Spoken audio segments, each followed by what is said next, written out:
Thank you for waking up with Happy Ass, where we come together to grow in mind, body, and spirit so we can turn around, make the world a brighter and sweeter place to live for ourselves and for others.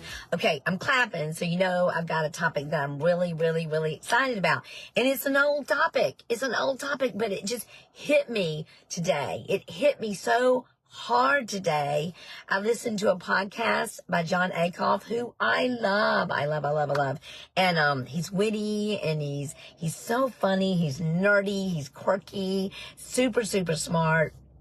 Just very easy to follow. And he has a podcast called All It Takes Is a Goal. And I know that sounds super nerdy, and it is, but it's also very fun.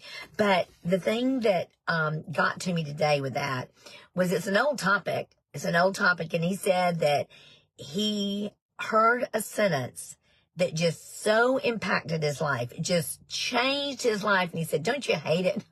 When people say, it changed my life forever. It just changed my life. But you know, it turns out that this is a sentence that we've all heard our whole lives, from Socrates to the Bible to Einstein to so many people have espoused this one thing. And Solomon, you know, so many people. So I'm going to tell you what the sentence is. And I'm going to also tell you what I want us to do with it.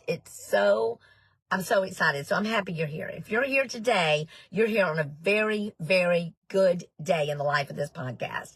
Apple Music, iHeartRadio, Spotify, and here live with me, unfiltered, uncut. Bless your hearts. This is a sentence. And I love this so much, y'all. I listened to this podcast 4 times. 4 times. So here we go. It says, wisdom is supreme, therefore, get wisdom. Though it cost you all you have, get understanding. And so he asked himself, that just hit him, and it hit me too. And so he asked himself, what am I pursuing wisdom? Am I spending time on my calendar pursuing wisdom? Now, I realize after hearing this, I am pursuing wisdom every morning when I get up and spend 2 hours studying, meditating, praying, reading, writing. I am pursuing wisdom in that. But am I really focused on pursuing wisdom at other times of my life? You know, and he talks about all the things, but he says one of the things that wisdom will cost you is it will cost you humility. It will cost you humility, because you have to admit you don't know something to learn something. You've got to admit it. And I've told you this before, and I think it's just such an appropriate thing that Hugh a lot of times said that he would, when he was working with sponsees, he almost wanted to dump all the things that they had heard before, just empty their hearts and mind so they could receive something. Because if you think you already know what's going on, if you think you have it figured out, you're not going to study and learn and grow.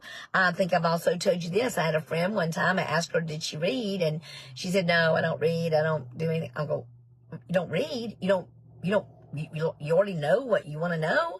And I've changed my mind about that sentence too, in the fact that I used to think that, and Brittany gets on to me for saying this, but I used to think people that said they listened to audiobooks, I thought, oh, how lame is that? I thought you had to read. I thought you absolutely had to read word for word. And I still read a lot. And most books that I listen to, in fact, all the books I listen to them and I read them. But you can get so much done, y'all. So much done by listening to audio books while you're running, while you're exercising. Remember, mind, body, spirit, you know. So humility is the first thing that's going to cost you. So if you already think you know everything, you're probably not going to learn anything. The second thing it's going to cost you is relationships. And we may not get through this whole list today because there's some cool things I want to talk to you about.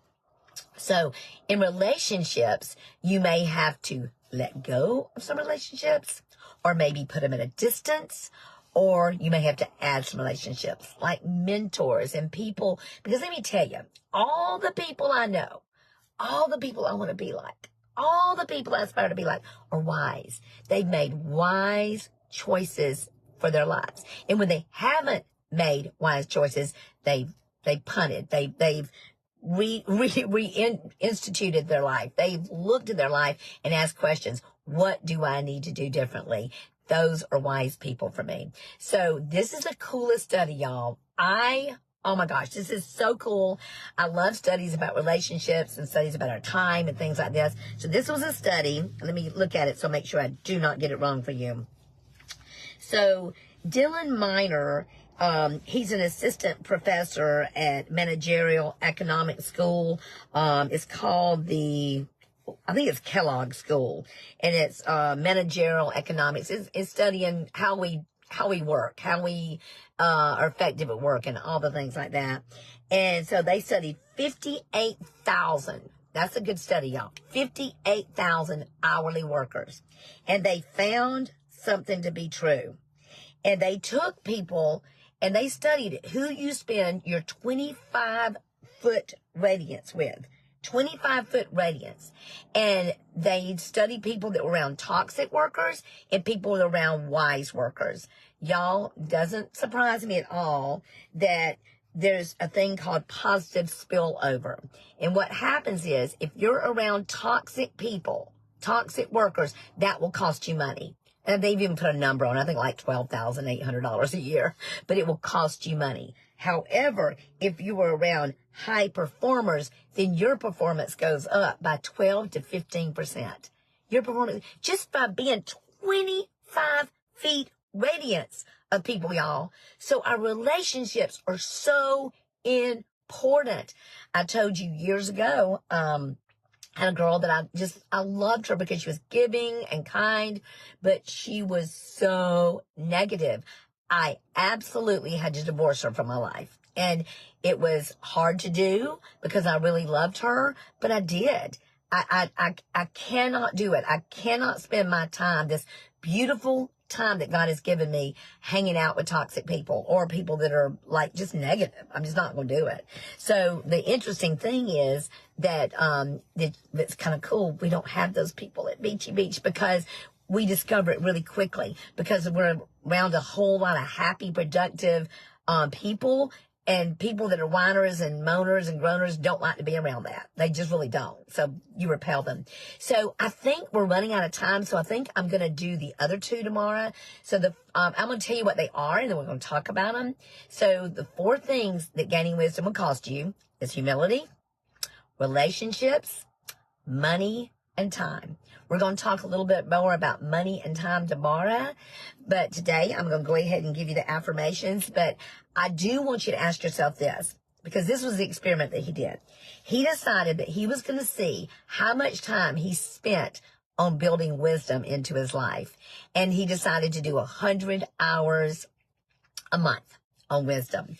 So I'm asking you, look at your calendar. Do you spend time on gaining wisdom? Are you spending time? Because it will make your life so much better in every regard. Okay, so here we go. Here is our affirmation. At first, I put Pursuing Wisdom. Pursuing Wisdom was the title, but wisdom is for winners. Sounds so much more fun, doesn't it? Wisdom is for winners. Wise people win, and I am a wise person. Pursuing wisdom is part of my core beliefs. Pursuing wisdom permeates all of my life. Pursuing wisdom leads to wisdom. Pursuing wisdom makes me better in every area of my life. Pursuing wisdom makes me healthier, happier, and smarter. I am intent on spending time on wisdom-inducing activities. Wise people win, and I am a wise person. And so it is.